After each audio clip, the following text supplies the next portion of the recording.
Welcome back to another class of Cloud Foundation. Today we are going to discuss the AWS Cloud Security, so let us get into it. Security in the cloud is a shared responsibility between the AWS and the customer. AWS is responsible for the security of the cloud and the customer is responsible for the security in the cloud. AWS operates, manages and controls the components from the software virtualization layer down to the physical security of its facility where AWS services operate. AWS is responsible for protecting the infrastructure that runs all the services that are offered in the cloud, and this infrastructure is composed of the hardware, the software, the networking, and the facilities that run the AWS cloud service. The customer is responsible for the encryption of the data at rest and the data in transit. The customer should also ensure that the network is configured for the security and that security credentials and logins are managed safely. The customer is responsible for the configuration of the security groups and the configuration of the operating system that run on compute instances that they launch. So the customer is responsible for the security in the cloud. To understand the responsibility of AWS, let us take a look into more details about that. AWS is responsible for the physical infrastructure that hosts the resources, including the physical security of data centers, the hardware infrastructure, the software infrastructure, and the network infrastructure. While the cloud infrastructure is secured and maintained by AWS, customers are responsible for the security of everything they put in the cloud. The customer is responsible for what is implemented by using AWS services and for the applications that are connected to AWS, including their application, security group configuration, OS or hosted-based firewalls, network configuration, and account management. Infrastructure as a service refers to services that provide basic building blocks for cloud IT, including access to configuring networking, computers, virtual or on dedicated hardware and data storage spaces. Cloud services that can be characterized as an IaaS provide the customer with the highest level of flexibility and management control over IT resources. So AWS services such as Amazon EC2 is an IaaS. In this case, the security of IaaS is the responsibility of the customer. Now, other services model like a platform as a service refers to services that remove the need for customer to manage the underlying infrastructure, hardware, operating system, and any other configuration. Those PaaS services enable the customer to focus on deploying and managing applications, and customers don't need to worry about resource procurement, capacity planning, software maintenance, or patching. In this case, AWS services like AWS Lambda or Amazon RDS, which are a PaaS, they are the responsibility of AWS, not the responsibility of the customer. Software as a service like SaaS software, which refers to services that provide centrally hosted software that is typically accessible via a web browser or a mobile app or application API. The license model for SaaS is typically subscription or pay as you go. With SaaS offering, customers do not need to manage the infrastructure that supports the service, and some of these AWS services like AWS Trusted Advisor or AWS Shield or Amazon CHEM, those can be categorized as SaaS offerings. Securing those services is the responsibility of AWS. So let us look into the first core service that we will learn in this class. The AWS Identity and Access Management is the service we use to create users groups, and we control who can access which resources and how they can access it via the management console, the web portal, or via the command line interface of AWS. AWS IAM allows you to control access to compute, storage, database, and application services in the cloud. IAM can be used to handle authentication and to specify and enforce authorization policies so that you can specify which users can access which services. IAM is a feature of your AWS account and it is offered at no additional cost. To understand how to use IAM to secure your AWS account, it is important to understand the role and the function of each of the four IAM components. We have an IAM user, which is a person or an application that is defined in the AWS account and that must make an API calls to AWS product. Each user must have a unique name within the AWS account and a set of security credentials that is not shared with other users. These credentials are different from the AWS account root user security credentials, and this is root account that you create when you sign up with AWS. When you define an IAM user, you select what type of access the user is permitted to use, and you can assign two different types of access to users: programmatic access and AWS Management Console access, and you can assign programmatic access only or the management access only. If you grant a programmatic access, the IAM user will be required to present an access key, ID, and a secret access key when they make an AWS API call. If you want your user to access the Management Console, then the IAM user will be required to fill in the fields that appear in the browser login page, the user ID, which is a 12-digit account ID, and their password. If multi-factor authentication is enabled for the user, they will also prompt it to provide that authentication code. AWS services and resources can be accessed by using the Management Console or the CLI or the SDK. To add an extra layer of security, it is recommended to enable the multi-factor authentication. When you enable multi-factor authentication, the user needs to provide a multi-factor authentication token, and this can be obtained from using a software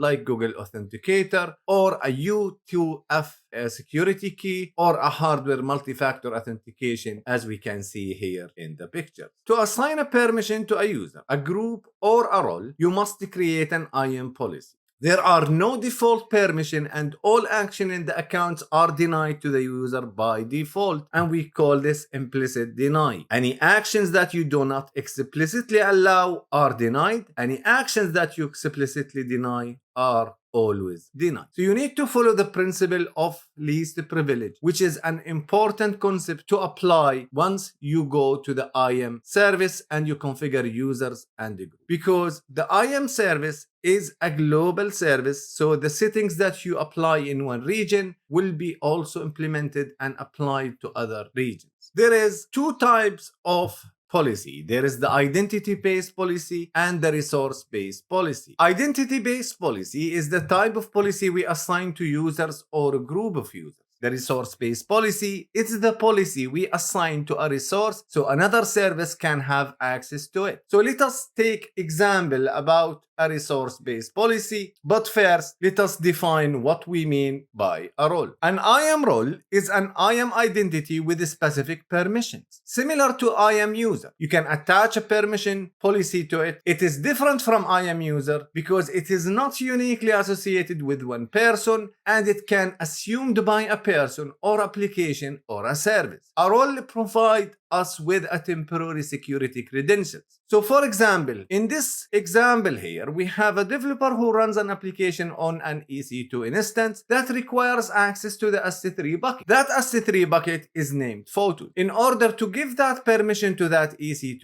user, the admin need to create an IAM role and attach the role to the EC2 instance, and the role includes a permission policy that grants read-only or full S3 access to the S3. When the application runs on that EC2 instance, it can use the role temporary to access the bucket. The administrator does not need to grant the application developer permission to access the photos bucket, and the developer never needs to share or manage those credentials. So let me show you how we can do this in the AWS Management Console. Now let us show you how you can create an EC2 profile and you will assign a role for an EC2. So let us create a demo EC2, and this EC2 I will use it mainly to access an S3 bucket, to list the bucket, to list the object inside the bucket, and also to copy a demo file to that S3 bucket. I will keep everything to the settings to the default. I will add a tag. I will call this demo. of EC2 to SC3, and then I will configure a security group. I need only to enable the SSH port because I will access this EC2 from my computer. Now the EC2 is ready, so let us go now and create a bucket. Let us go to SC3 and we will create another demo bucket just to show you guys how the EC2 could have read and write access to an SC3 bucket. Let's create a demo bucket. Again, this will be a demo, and to give it a unique name in this region, so I'm going to call this cat photos, for example, to EC2, and I will put the date of today and Happy New Year to you all. I will keep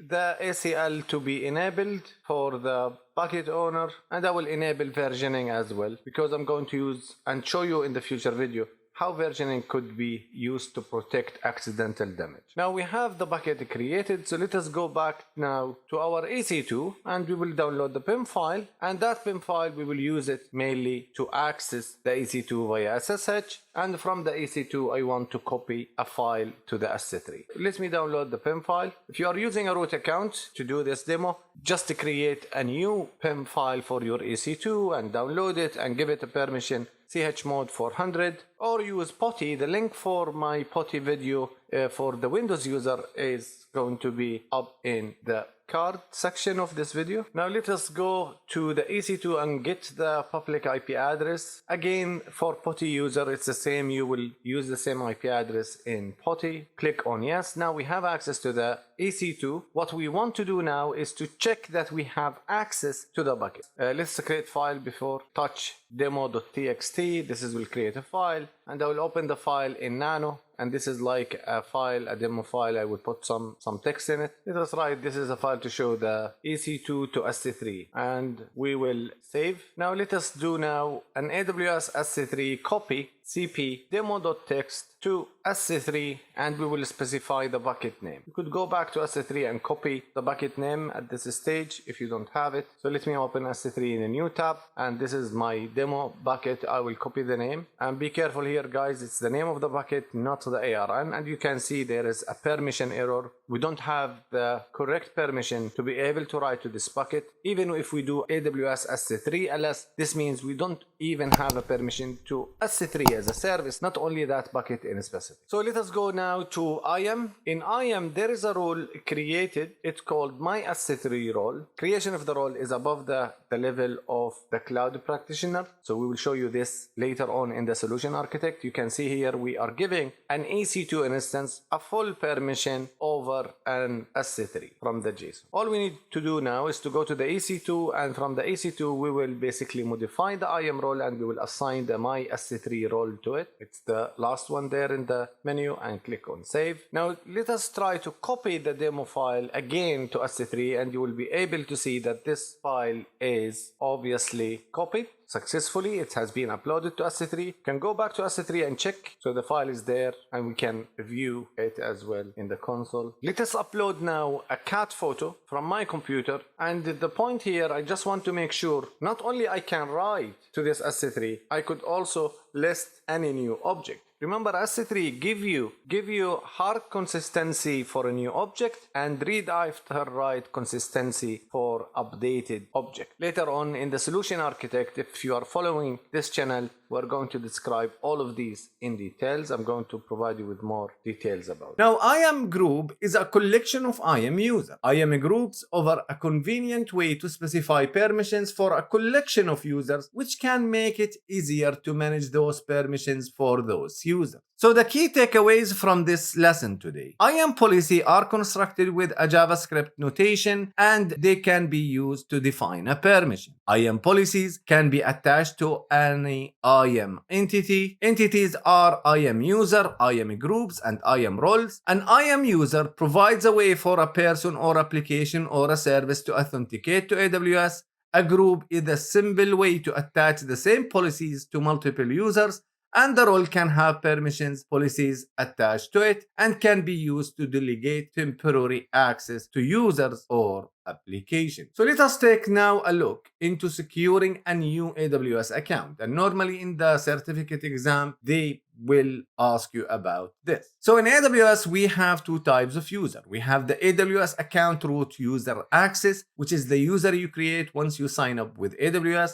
and you provide your credit card, billing details, and so on. Also, you have the IAM user, which normally you create using the IAM service, and the best practice to not use the account root user at all unless it is necessary. There is some action that you can only do from the root user. Updating the account root user password, changing the AWS supported plan, because this is basically will be associated with an extra payment. Also restoring an IAM user permission or changing the account setting like the contact information, the allowed regions, the credit card you pay, the payment details. So now to understand IAM, let us do the first lab. In this lab, we are going to explore the users and the group, and then we will add user to groups, and then we will test different users once we sign in and sign out from the management console. So as you can see here in the diagram, we have 3 users we need to create and the 3 groups, and we want to assign each user to a specific group, and in each group we will have a permission for that user.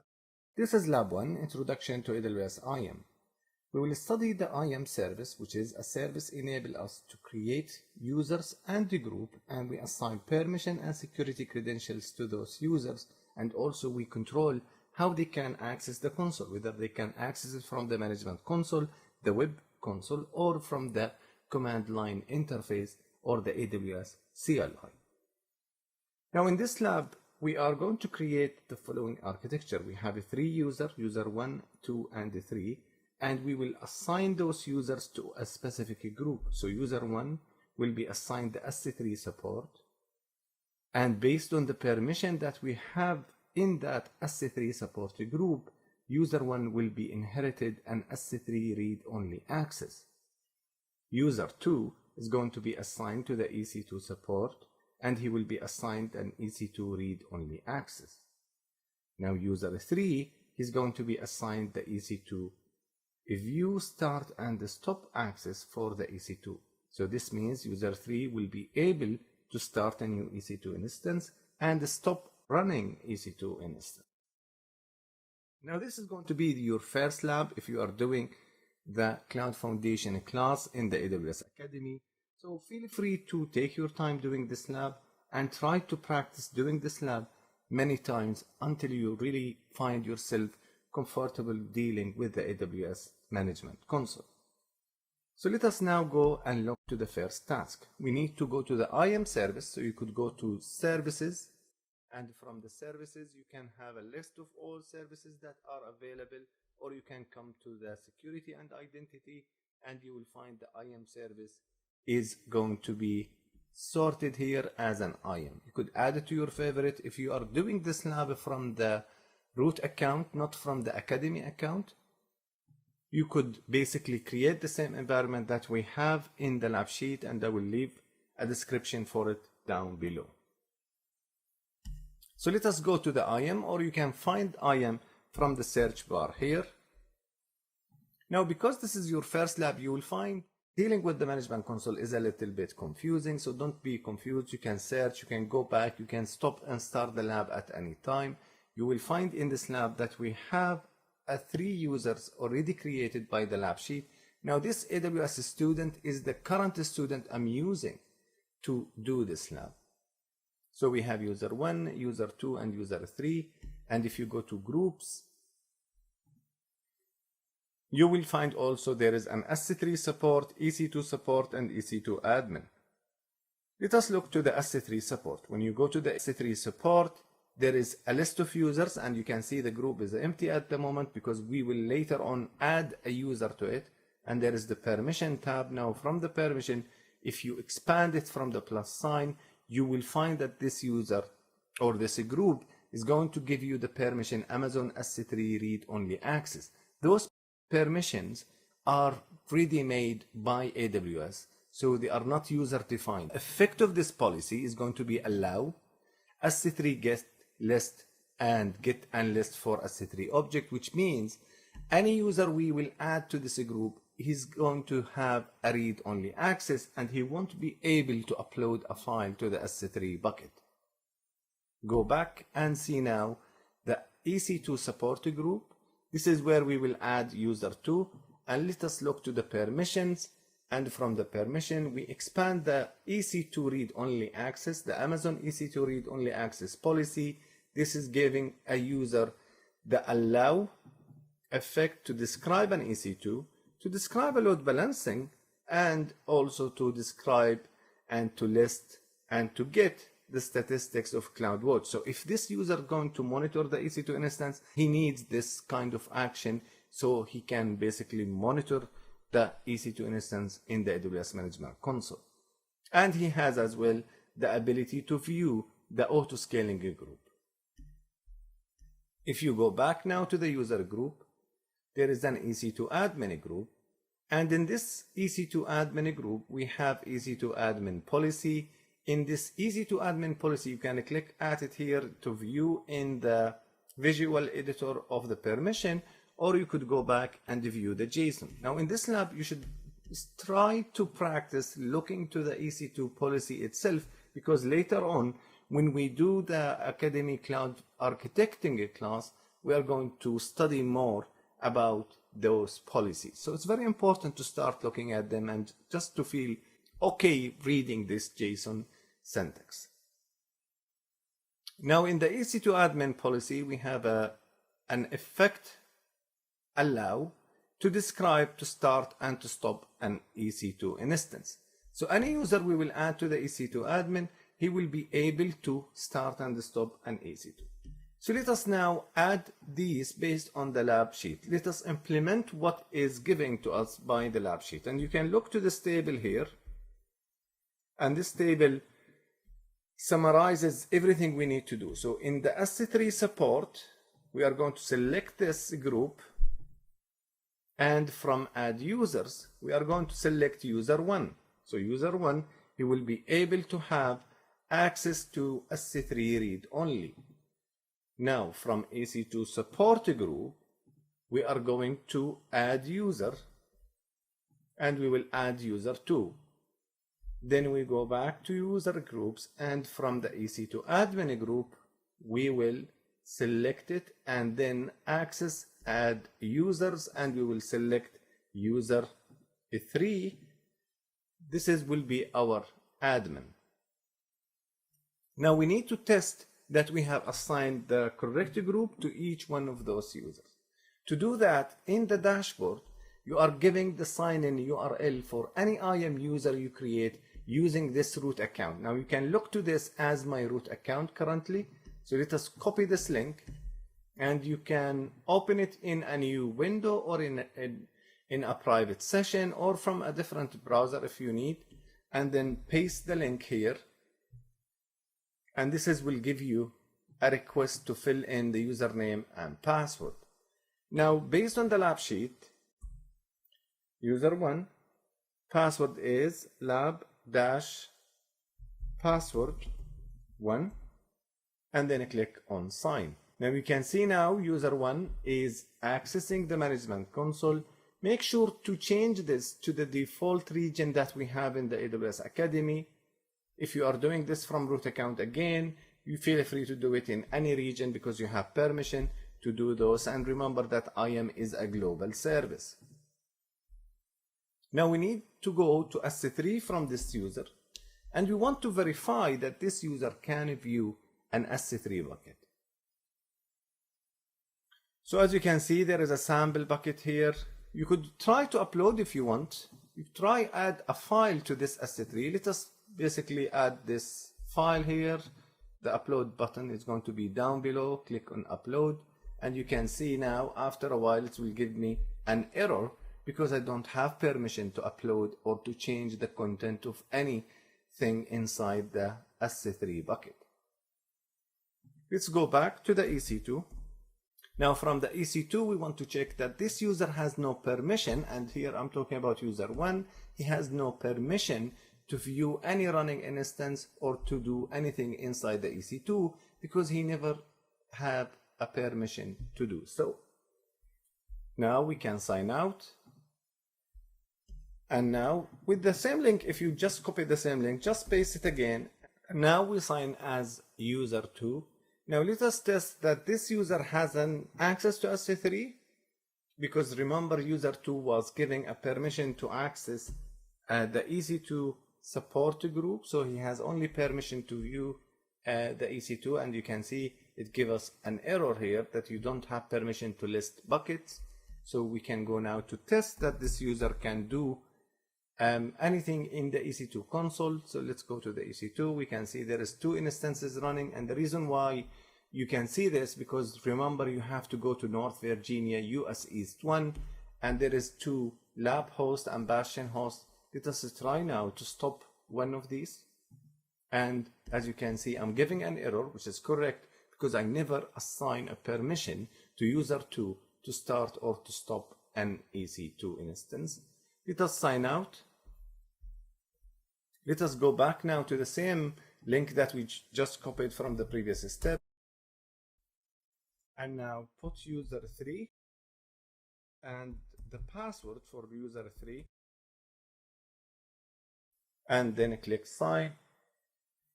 After you click sign, just put and access EC2 instance. You can see now the EC2 is there. We can view them. Let us try if we can stop an EC2, and as you can see we are able to stop an EC2. We can also start the EC2 because basically we have permission to do so as well. Now if you go to the S3, you will find that this user has no permission to access the S3 bucket, and we will be giving a permission error here, as you can see. So this is pretty much what you need to do in Lab 1. Thank you for seeing this video, and see you in the next one. Another services that you can use in the cloud security is the AWS Organization. AWS Organizations is an account management service that enables you to consolidate multiple AWS accounts into an organization that you create and you can centrally manage. The focus of the AWS organization is to create an organizational unit, and those organizational units will be used by multiple teams around the globe. The AWS Key Management Service is a service that enables you to create and manage encryption keys and to control the use of those encryption keys across a wide range of AWS services and your application. The AWS KMS is a secure and resilient service that uses hardware security modules that are validated under the FIPS. You can also create in the KMS a customer master key, which can be used to control access to the data encryption keys that encrypt and decrypt the data. You can create new keys when you want, and you can manage who has access to those keys and who can use them. You can also import keys from your own key management service into AWS KMS, and the AWS KMS integrates with the most AWS services, which means that you can use AWS KMS to control the encryption of the data that you store in these services. Amazon Cognito provides solutions to control access to AWS resources from your application. So you can define roles and map users to different roles, so your application can access only those resources that are authorized for each use. Amazon Cognito uses common identity management standard